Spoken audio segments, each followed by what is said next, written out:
मैं नरेश कुमार जांगड़ा हंस वास्तु शक्ति चैनल की पाठशाला में आपका हार्दिक स्वागत करता हूं। कमेंट लेते हैं। ये ट्रायंगल के कई कमेंट आ रहे हैं तो मैं कोशिश करता हूं कवर करने की।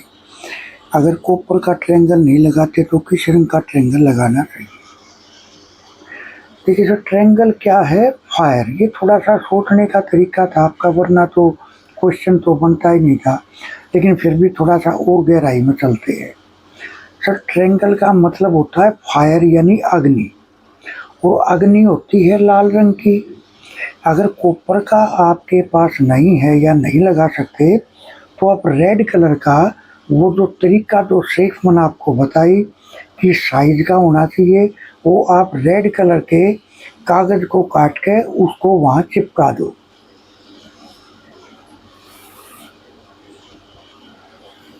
और सर आप देखना कितने जबरदस्त रिजल्ट आपको देखने को मिलते हैं, क्योंकि मैंने उस वीडियो में क्लियर किया है, जब धातु को फायर जब वहां जाएगी उसको लिक्विड बनाएगी। जल ही धन का रूप है और जल धन के देवता है कुबेर भगवान, तो आपको धन मिलने के चांस बहुत ज़्यादा बढ़ जाते हैं। दूसरी चीज मैंने क्या बताई थी, अग्नि जब भी वेस्ट में जाती है, शनि के क्षेत्र में जब भी अग्नि जाती है तो राहु उचका हो जाता है, जो अचानक से धन लाभ देता है। देखो सर, राजा का वास्तु और प्रजा का वास्तु मैंने एक वीडियो में बताया था। राजा हमेशा अपने घर की किचन को वेस्ट पार्ट में रखते थे, क्योंकि उनको तो अचानक धन चाहिए था, अचानक बेनिफिट चाहिए था। तो सर यही छोटे छोटे राज होते हैं वास्तु में, जिनको पकड़ना ही वास्तु है। और सर ये किसको कैसे गुरु मिले या किसने कितना वर्क किया इसके ऊपर, तो उसी के हाथ लगती है ये चीजें। तो इस तरह से ट्रायंगल पेपर का कौन से रंग का बनाए मैंने बता दिया सर। रेड कलर का कागज का ट्रायंगल काट कर वो चिपका दो। किसी ने कहा W5 में शिल्परनी का त्रिशूल लगाया हुआ 5 फीट। ठीक है सर, आप क्या लगा के चलते हो? अब मैं तो इस बारे में क्या बोल सकता हूँ। घर आपका, त्रिशूल आपका, कहीं लगाओ। बाकी लकड़ी यहाँ ठीक नहीं होती है, क्योंकि वेस्ट यानी आकाश एलिमेंट और एयर एलिमेंट दोनों विरोधी तत्व हैं, तो नहीं आना चाहिए। और त्रिशूल को लगाने का सर एक खास पॉइंट होता है, किसी और वीडियो में शेयर करूंगा, क्योंकि वीडियो बहुत लंबा हो जाएगा। किसी और वीडियो में शेयर करूंगा। त्रिशूल लगाने की एक जगह होती है। देखो सर, आपको कोई शौकीनी थोड़ी इस्तेमाल करनी है, आपको डेकोरेशन भी बढ़ानी है और उससे काम भी लेना है। त्रिशूल में 3 शूल होते हैं ना, वो त्रिदोषों का शमन करने की पावर रखता है। किसी और वीडियो में शेयर करूंगा ये राज। किसी ने कहा मेरा सोना बार बार गुम हो जाता है, इसके लिए क्या कर सकते हैं? देखिए, ये तो आपकी कुंडली बताएगी, क्योंकि सोना किसका है? बृहस्पति का। अब औरत के लिए सोना बहुत महत्वपूर्ण है। औरत के लिए कुंडली में बृहस्पति बहुत महत्वपूर्ण होता है। बृहस्पति होता है उसका पति और उसकी संतान। अगर ये दोनों दिक्कत में होंगे तो फिर जीवन में रह क्या जाएगा? तो सोने का गुम होना बहुत गलत होता है। आप अपनी कुंडली को चेक कराएं। आपके घर का NE और आपके घर का SW, वहाँ कोई ना कोई दिक्कत है जिसके कारण ये समस्या आ रही है। और आपने कुंडली चेक कराओगे, उसके उपाय करके चलोगे, तो आपको इन समस्याओं से पीछा आपका छूट जाएगा। किसी ने कहा ट्रायंगल अप रहेगा या डाउन? देखिए सर, ट्रायंगल की 4 फॉर्म होती हैं। चलो इसकी और थोड़ी सी गहराई में चलते हैं। ट्रायंगल की 4 क्वालिटी होती हैं। एक ट्रायंगल का मुख होता है ऊपर की तरफ, वो होता है फायर, अग्नि। एक ट्रायंगल का मुख होता है नीचे की तरफ, वो होता है वाटर एलिमेंट। एक ट्रायंगल का मुख होता है राइट हैंड की तरफ, अगर आप किसी भी नक्शे का अगर नॉर्थ को ऊपर मान के चलोगे तो जिसका राइट हैंड की तरफ जिसका मुख होता है ट्रायंगल का वो एयर एलिमेंट है, और जिसका वेस्ट की तरफ मुख होता है वो आकाश एलिमेंट है। सर ट्रायंगल तो एक है, लेकिन जिस दिशा में भी इसका मुख घूम जाएगा ये उसी का रोल प्ले करना शुरू कर देगा। सर वास्तव में यही बातें बहुत महत्वपूर्ण रोल प्ले करती हैं। मैंने तो यहाँ तक भी देखा है, बोलने वाले गोड़ाई को भी बोलते हैं ये वाटर एलिमेंट है, यानी कोई कुछ भी बोलने लग जाता है। देखो सर उस चीज की गहराई को समझना होगा।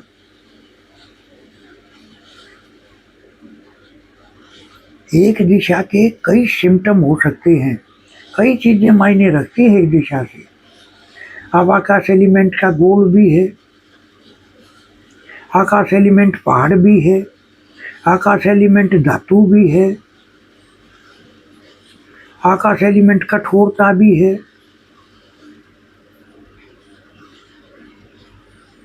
तो एक दिशा के कई मीनिंग होते हैं, बात है उसको पकड़ने की। और सर खैर मैं तो यहाँ क्या बोलूँगा, इतना ही बोलूँगा कि आप जिसके वीडियो देखते हो मैं कुछ और बताता हूँ और चारों के देखोगे और किसी के वे कुछ और बताएंगे, लेकिन सर रियलिटी यही है जो मैं आपको बता रहा हूँ। गोलाई है आकाश एलिमेंट। अब ये कई बार क्या होती है, जब ईस्ट फेसिंग मकान होता है, मैंने अपने बहुत सारे केसों में देखा, तो वह राउंड शेप में गोलाई की शेप में डिजाइनिंग बना देते हैं। सर उस घर से खुशियां गायब हो जाती हैं। कितना भी खुशी का माहौल हो उस घर में खुशी ही नहीं रह पाते।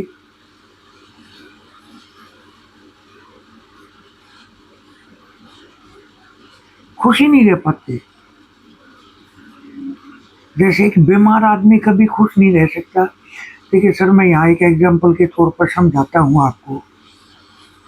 NNE ये बीमारियों से संबंध रखता है। ये जोन अगर यहाँ किसी प्रकार की टॉयलेट आ जाए, स्टोरेज आ जाए और हेड वाटर टैंक आ जाए, तो स्टोरेज का मतलब है बीमारियां स्टोर होगी उसके अंदर। तो उसके किस किस तरह के रोग होंगे, नाक का, कान का, मुंह का, गले का।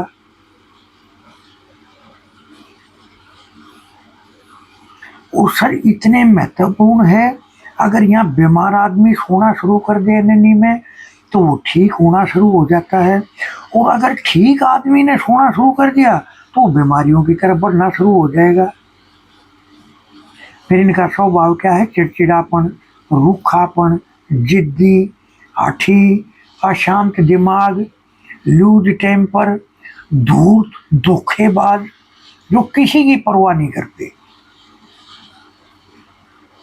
सर मैं ऐसा मानता हूं कि इंसान एक कठपुतली है, उसको उस घर की एनर्जियां कैसी मिली वो उसी का स्वरूप हो जाता है। जैसे अर्थ एलिमेंट तो है हकीकत, यानी मकान की धरती, ये तो सब है हकीकत। और शीशा है बॉडी, हमारा शरीर क्या है, शीशा। जो हकीकत होगी वो उसके अंदर शो कर देगी। घर में सर जो भी इनबैलेंस होगा उसी के कारण उसके शरीर में झलकेगा ना। तो शरीर है एक शीशा, जो मकान दिखाना चाह रहा है वो उसकी बॉडी में नजर आ रहा है। तो सर ये वास्तु के इतने गहरे राज होते हैं कि अब देखो मैंने बताया, अगर स्वस्थ आदमी सोना शुरू कर दे तो बीमार हो जाएगा, और बीमार आदमी सोना शुरू कर दे तो स्वस्थ हो जाएगा। कितनी बड़ी बात है, कितना बड़ा पॉइंट है। ये इतने दूर तो धोखेबाज हो जाते हैं कि ये किसी की परवाह नहीं करते सामने वाला है कौन। एक तो होती है जायज बात, जैसे गलत को गलत कहना, आकाश एलिमेंट। एक जज होता है वो कठोर होता है ना, तब तो फैसले ले पाता है। अगर कोई सामने अपना खड़ा होगा तब भी अगर वो उसका वेस्ट अगर सॉलिड है तो वो अपने सामने वाले की परवाह नहीं करेगा कि ये मेरा अपना है, वो फैसला देगा तो जायज़ होगा वो। तो सर यहाँ जो नॉर्थ में होता है ना, ये लूज टेम्पर भी होते हैं, अशांत दिमाग होता है इनका, चिड़चिड़ापन बढ़ जाता है।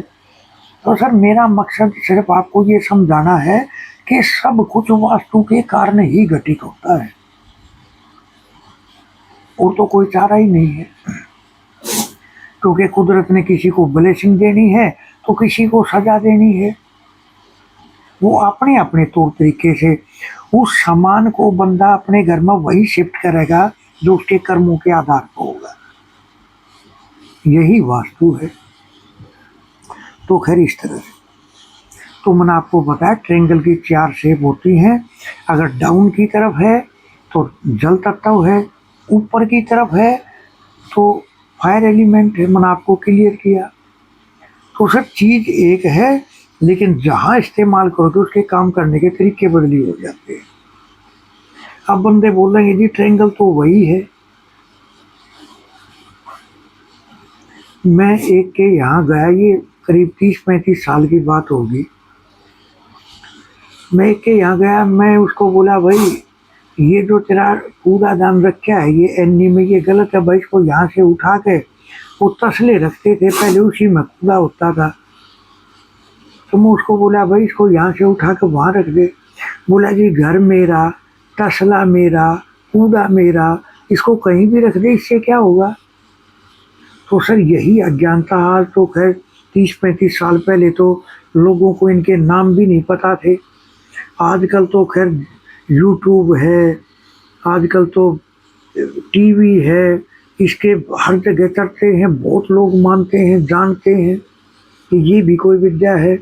उस समय पे तो इसको जानते ही बहुत कम लोग थे। तो सर यही है खेल। किसी ने कहा बच्चे बात नहीं मानते हैं। देखिए बच्चे बात नहीं मानते हैं, इसके कई कारण हो जाते हैं। वो आपका नक्शा बताएगा, लेकिन फिर भी मैं यही बोलूँगा कि जो बच्चे हठी जिद्दी हो जाते हैं इसके कई कारण हो जाते हैं। वो आपके नक्शे में शो होकर चलता है। फिर भी मैं आपको एक उपाय देता हूँ। आपको अपने बच्चे का फोटो फ्रिज के ऊपर एक साइड में लगा देना है, और प्लस में ENE जो आपके घर का ENE का जोन है वहाँ आप अपने साथ में इस बच्चे का फोटो लगाओगे तो इनका जिदपना टूट जाएगा और ये खुश रहना शुरू हो जाएंगे, जिसके कारण घर का माहौल ही खुशनुमा हो जाएगा। तो इस तरह खैर कमेंट ले लिए हैं। तो हंस वास्तु शक्ति ये चैनल आप सबका है। लाइक करें, सब्सक्राइब करें, शेयर करें, कमेंट करें। सर वास्तु के एडमिशन ओपन है। वास्तु को इतनी गहराई से समझाया जाता है कि सर आपको फिल्म की तरह से पूरी पिक्चर नजर आने लग जाती है। और तो बस मैं यही बोलूँगा कि जो कितनी गहराई में जाना चाह रहा है सर विषय ये है। अब मेरे पास कॉल आ जाते हैं, सर क्या आप वास्तु को बेसिक सिखाते हो। सर आज के युग का और पहले के युग का कम्युनिकेशन करने के बाद में ही वास्तु को अप्लाई करते हैं, क्योंकि पहले बहुत सारी चीज़ें ऐसी थी जो थी ही नहीं, वो आज हैं। तो सर दोनों का कम्युनिकेशन करके बहुत गहराई में इसको सिखाया पढ़ाया बताया जाता है, तो आप सीख सकते हैं। सर 79 रेमेडीज हैं, 8 क्लासेज हैं, सिम्टम बेस्ड रेमेडी हैं। इनको हम अपने यूट्यूब चैनल पर कभी नहीं बताते। सर इच्छुक हमारे से संपर्क कर सकते हैं। किसी को अपना नक्शा चेक कराना है, अपनी कुंडली चेक करानी है, आप हमारे से संपर्क कर सकते हैं। थैंक यू, धन्यवाद, नमस्कार, जय हिंद, जय भारत।